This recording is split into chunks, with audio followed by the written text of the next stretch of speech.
जय श्री कल की। ओम नमो भगवते वासुदेवाय। डसने के लिए हजारों फन उठाए, हजारों सर्प हैं तैयार। जी हाँ, आज का मेरा वीडियो इसलिए भी बहुत है इम्पोर्टेंट क्योंकि इस वीडियो में मैं एक दो राज्य नहीं बल्कि 11 राज्यों के बारे में बताऊंगी जो हैं खतरे के निशान से ऊपर। यानी खतरा का लेवल एक होता है लेकिन वो निशान भी अब क्रॉस कर जा रहा है। इन 11 राज्यों के लिए रेड अलर्ट आज मैं अपने वीडियो में दे रही हूँ। उसका कारण क्या है? क्या है उसका कारण? क्यों मैं दे रही हूँ ये अलार्मिंग वीडियो आप लोगों के लिए? याद है आपको मैंने कहा था कि बॉर्डर पर तनाव, बॉर्डर पर रहना होगा बहुत सावधान। और उसमें जो मैंने नाम लिया था उसमें उस वीडियो में बांग्लादेश, पाकिस्तान, नेपाल, अमेरिका, चाइना, इन लोगों से रहना होगा सावधान, क्योंकि ये और टर्की का भी एक नाम लिया था। अब बॉर्डर पर तनाव, जो भारत बांग्लादेश बॉर्डर है वहाँ पर तनाव, आसाम से जो लिंक्ड है बॉर्डर, वहाँ पर बहुत बड़ा तनाव देखने को मिला है। यहाँ तक कि न सिर्फ धमकी बल्कि फायरिंग भी हुई है बॉर्डर पर। और आसाम में बहुत बड़ा तनाव, अलर्ट दे दिया गया है। कारण वहाँ पर पुशबैक किया जा रहा था, यानी जो घुसपैठिए हमारे देश में बांग्लादेश से आए हुए हैं अब उनको निकाला जा रहा था और उन्हें भेजा जा रहा था।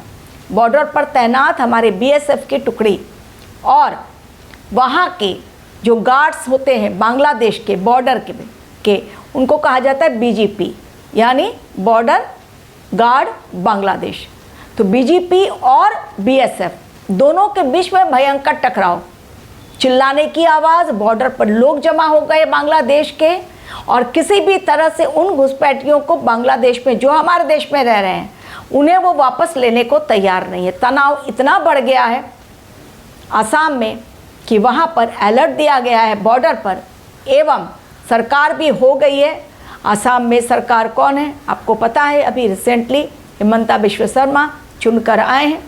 तो अब वहाँ पर अलर्ट चुकी है और उन्होंने ठान लिया है कि जितने भी घुसपैठी हैं उनको भगाएंगे। तो बॉर्डर पर तनाव भयंकर। लेकिन अब आज मैं अपने वीडियो में 11 राज्यों के बारे में बताऊंगी जिनमें बहुत बड़ा दंगा फैलाने की साजिश धर्म के नाम पर की जा रही है। ऑलरेडी उसका जो एक तैयार किया जाता है ब्लूप्रिंट, स्क्रिप्ट बिल्कुल तैयार है। किस समय में इसकी संभावना है वो जान लें। और ये दंगा फसाद इतना बड़ा होगा सरकार को घेरने के लिए, यूपी गवर्नमेंट को घेरने के लिए, और जिन जिन राज्यों में बीजेपी की सरकार है उनके खिलाफ ये दंगे फसाद इतने बड़े होंगे जिनमें मौका मिलेगा राम मंदिर दान घोटाले को मुद्दा बनाने के लिए, या फिर पेपर लीक का मामला हो और दिखाया जाएगा कि हमारा देश अस्थिर है, सरकार सही तरीके से काम नहीं कर रही है। आज का मेरा वीडियो बहुत इम्पोर्टेंट, वो 11 राज्य आपको भी जानने चाहिए और हो जाए सावधान पहले से, क्योंकि समय से पहले चेतावनी देना ऑलवेज मैं अपने चैनल पर ये काम करती हूँ। घटनाएं बाद में घटती हैं। आपको भी यदि अपनी कुंडली एनालिसिस करवानी है तो फिर मेरे दिए गए लिंक पर क्लिक करें जो मेरे डिस्क्रिप्शन बॉक्स में दी गई है, ताकि अपने जीवन में आए हुए ग्रहों के कारण प्रॉब्लम्स का सटीक सॉल्यूशन आप मेरे द्वारा प्राप्त कर सकें। अब आज का मेरा वीडियो, पहले मैं घटनाएं बताऊंगी, फिर वो 11 राज्य नाम बताऊंगी कि कौन कौन से राज्य जो हैं जिन पे खतरा बहुत बड़ा मंडरा रहा है और कारण क्या है, किस तरह से ब्लूप्रिंट तैयार किया गया है। इस ब्लूप्रिंट में कारण क्या क्या है? एक, पेपर लीक मामला। दूसरा, धर्म से रिलेटेड, यानी राम जन्मभूमि, राम मंदिर में चोरी का काम।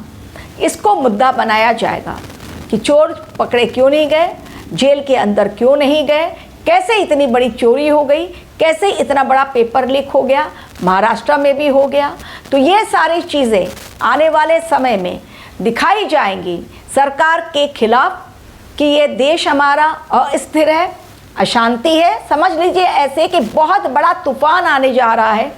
अब उसके पहले थोड़ी सी शांति, ये मान लीजिए शांति नहीं है अभी भी हमारे देश में, क्योंकि राम मंदिर चोरी घोटाला जो निकला है इतना बड़ा ये, और सबको शॉक्ड कर रहा है, भक्तगण भी स्तब्ध हो गए हैं, इसमें भी बचेंगे नहीं। एक भी सिंगल पापी जो भी इसमें है, ऑलरेडी ग्रहों के माध्यम से मैंने बताया है, इस समय ये जो सिचुएशन बन रही है उसके पीछे का कारण मनुष्य ही होते हैं, लेकिन ग्रहों का संकेत बहुत बड़ा होता है। अश्लेषा नक्षत्र में कौन पहुंचे हुए हैं, अश्लेषा नक्षत्र के स्वामी देव कौन है, ग्रह कौन से हैं, पहले वो जान लीजिए। अश्लेषा नक्षत्र के ग्रह हैं, स्वामी ग्रह जो हैं वो हैं बुध देव। बुध देव का ये है नक्षत्र, लेकिन उसके देवता कौन है, साक्षात सर्प नागदेव हैं। तो डेफिनेटली इसलिए मैंने कहा एक दो नहीं बल्कि हजारों की संख्या में सर्प डसने को है तैयार। वो सर्प जो मौका परस्त हैं, जो जान रहे हैं किस प्रकार आपदा में अवसर ढूंढ लिया जाए। पहले मिडिल ईस्ट युद्ध के कारण हमारे देश में गैस के कारण, ऑयल के कारण, पेट्रोल नहीं मिल रहा था, जगह जगह गैस की किल्लत हो गई, एलपीजी की। इसके लिए सरकार को घेरा गया कि भाई बहुत कम दिनों का ये स्टोरेज है, ख़त्म हो जाएगा, लॉकडाउन लग जाएगा। लॉकडाउन के नाम पर सरकार को घेरा गया। वो समय निकल गया, चीज़ें नॉर्मल हुई। जो मैंने आप लोगों को कहा था धैर्य रखें, चीज़ें नॉर्मल होंगी, ये ग्रहों का संकेत है कुछ समय के लिए, तो चीज़ें नॉर्मल हुई। यानी जो मैं एनालिसिस देती हूँ वो बिल्कुल सही होती हैं। वो लोग जो मानते हैं, जो रेगुलर मेरे व्यूवर्स हैं, बिल्कुल कमेंट करते हैं कि हाँ सही आपने आकलन दिया। रेस्ट ऑफ द अदर बातें बनाने वाले तो बातें बनाते ही हैं। अब ये जो समय है, जैसा मैंने कहा कि मिडिल ईस्ट युद्ध के कारण प्रॉब्लम हुआ, पेपर लीक मामला आया उसके कारण प्रॉब्लम हुआ, एआई समिट हुआ उसके कारण प्रॉब्लम दिखाई गई। उसके पश्चात अब ये बड़ा जो दान घोटाला आया है, जहाँ पर कि चोरी किए गए दान के पैसे और नाक के नीचे से जो ट्रस्ट है, जो बैठे हुए लोग हैं, उनके नाक के नीचे ये चोरी हुई और उन्होंने देखते हुए, सब कुछ समझते हुए भी कुछ नहीं कहा। तो सबसे बड़े पापी तो वही हैं जिन्होंने गलत को देखकर गलती को सपोर्ट किया। तो इनका भी तो हिसाब किताब होना चाहिए और होगा, यकीन मानिए। लेकिन इन्हीं सब चीज़ों को मुद्दा बनाया जाएगा। कारण क्या है, 2027 में चुनाव आ रहा है यूपी का। लास्ट टाइम भी चुनाव हुआ, जब लोकसभा चुनाव हुआ लास्ट टाइम, तब वहाँ पर भी लोकसभा चुनाव में अयोध्या में जितनी सीटें मिलनी चाहिए बीजेपी को नहीं मिली।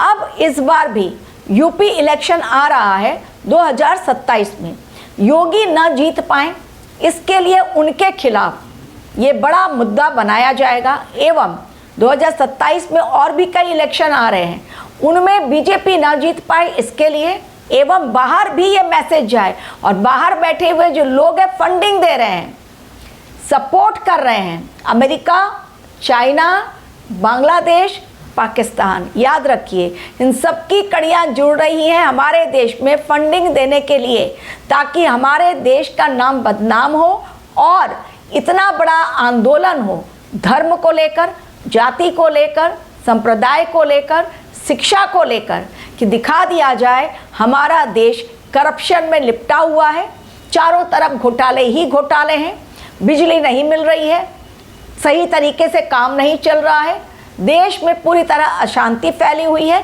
इसलिए इस सरकार को गिरा दो। जगह जगह बड़े बड़े आंदोलन होंगे, विषैले बाण छोड़े जाएंगे, सेना को उतरना पड़ेगा मोर्चा संभालने के लिए। पुलिस से सिचुएशन कंट्रोल में आएगी नहीं, लेकिन क्या सरकार गिर जाएगी? नहीं गिरेगी सरकार। 100 बात की एक बात लिख लीजिए, नोट डाउन कर लीजिए, मोदी सरकार अग्नि परीक्षा के दौर से गुजर रही है। जैसा मैंने कहा 30 जून के पश्चात मंगल राहु की भीषण टक्कर, 3 ऊर्जाएं एक साथ, मंगल राहु दोनों की युति। क्यों? मंगल के नक्षत्र में राहु का जाना। तो मंगल के नक्षत्र में राहु का जाना यानी तीन ऊर्जा, उस नक्षत्र की ऊर्जा, मंगल की ऊर्जा, राहु की ऊर्जा, जब तीनों ऊर्जाएं एक साथ मिलती हैं, राहु और बारूद और अग्नि मिलकर भयंकर ब्लास्ट करते हैं। अब तक जो बाहर देख रहे हैं आप लोग, अग्नि लग रही है, लोग सत्ता परिवर्तन के लिए सड़कों पर उतर रहे हैं, वही सेम दृश्य हमारे देश में भी आने वाले समय में होगा। जुलाई, अगस्त, सितंबर, अक्टूबर, 4 महीना नोट डाउन कर लीजिए। दिसंबर तक का ये समय बहुत सेंसिटिव है, कारण राहु का नक्षत्र परिवर्तन मंगल में, मंगल के नक्षत्र में जाना, ये 5 दिसंबर तक है। तो ऑलमोस्ट ये समय, लेकिन जैसा मैंने कहा जुलाई, अगस्त, सितंबर, अक्टूबर, ये 4 महीना बहुत सेंसिटिव, लेकिन मैं दिसंबर तक आप लोगों को अलर्ट दे रही हूँ। अब जान लीजिए कि क्या क्या गड़बड़ियाँ जो मैंने आपको बताई। भयंकर आंदोलन, पूरे देश को अस्थिर करने की कोशिश, जगह जगह सरकारी जो प्रॉपर्टीज है उनको डैमेज किया जाएगा, युवाओं को भड़काया जाएगा, भ्रम जाल में उलझाया जाएगा लोगों को कि सरकार चोरी में लिप्त है, सरकार घोटालेबाज है, सरकार झूठ बोलती है, सरकार से देश नहीं चल पा रहा है, मंत्री करप्शन में लिप्त हैं, हर डिपार्टमेंट करप्ट है और इसलिए इस सरकार को गिरा देना चाहिए। इसके कारण जो फंडिंग दी गई है उसका पूरा इस्तेमाल, एवं बड़ा आतंकवादी हमला, अगेन मैं कह रही हूँ, बड़ा आतंकवादी हमला, भयंकर ब्लास्ट हमारे देश में होंगे, ताकि दिखाया जाएगा सरकार बिल्कुल निकम्मी है, नहीं कर पा रही है कंट्रोल किसी भी चीज़ को, क्योंकि आतंकवादी पकड़े जा रहे हैं हमारे देश से और उनका प्लान डिकोड किया जा रहा है हमारी सुरक्षा एजेंसियों के द्वारा। लेकिन ये होगा कि आतंकवादी हमला के पश्चात फिर सरकार को घेरा जाएगा। सरकार के लिए मुश्किल भरा समय, मंगल की महादशा और राहु की अंतर्दशा भी है, और मंगल राहु की ही टक्कर होने जा रही है 30 जून से, और मोदी जी की कुंडली में भी मंगल की महादशा चल रही है। ये चीज़ें ग्रहों के कारण भारी उथल पुथल, बहुत बड़ी अशांति, शटडाउन होंगे शॉप्स, बाजार बंद होगा, खून खराबा भयंकर, और तब दिखाया जाएगा कि हमारा देश अस्थिर है। अस्थिर तनावपूर्ण माहौल क्रिएट करने के लिए कि चारों तरफ अग्नि लगी हुई है, लोग भाग रहे हैं, चीख रहे हैं, चिल्ला रहे हैं, मार काट है, कुछ सही नहीं चल रहा है, और खुलासे तो और भी होंगे भयंकर, जैसा मैंने पहले भी कहा। लेकिन सरकार को खतरा बिल्कुल नहीं है, ये भी जान लीजिए। उनकी कुंडली के अकॉर्डिंग मोदी जी या योगी जी हों, हर पापी का होगा हिसाब, ये भी है, ये भी बात मैं कह रही हूँ। 11 राज्य नोट डाउन कीजिए। पहला राज्य उत्तर प्रदेश, दूसरा बिहार, तीसरा पश्चिम बंगाल, चौथा उड़ीसा, पांचवा आसाम, छठा गुजरात, सातवां हिमाचल प्रदेश, आठवां पंजाब, नौवां आपका रहेगा जम्मू कश्मीर, 10वां उत्तराखंड और 11वां रहेगा हरियाणा। ये 11 राज्य जो हैं बिल्कुल ही आप समझिए इनके लिए रेड अलर्ट मैं दे रही हूँ। अभी और भी राज्य और कैलकुलेशन मुझे करना है। 30 जून के पश्चात जब जुलाई महीने की प्रेडिक्शन दूंगी, फिर दूंगी आपको और अलग नाम और किन राज्यों में बड़ा खतरा है। फिलहाल के लिए thank you very much for watching my video.